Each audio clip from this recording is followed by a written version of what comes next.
All right, so I saw Mark Zuckerberg. He's been going on the podcast tour talking about AI as a meaningful substitute for therapists, for friends, for even romantic partners. And I have my doubts. I think as people start to engage more and more with this technology and they start to invest more and more of their energy and time, there's actually going to be a rebound effect where people are going to come to crave and desire the human to human contact that's found in therapy, that's found in friendship and brotherhood.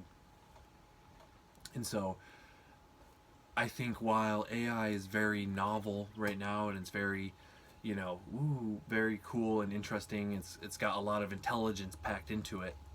That's all it really is, though. It's intelligence. It's not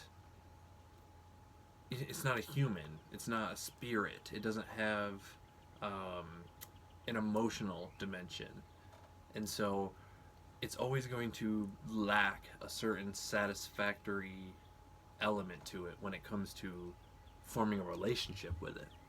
And so there's already all sorts of apps and chatbots out there proclaiming to be a friend, a romantic partner, a therapist, and I just have I hope people engage with those things with real caution and real awareness to how it may impact your mental health and existentially. I mean, there's only so much time in the day, and as you invest more and more time and energy into AI and that technology system, well, you're necessarily not going to be investing that time and energy into real people in the social world.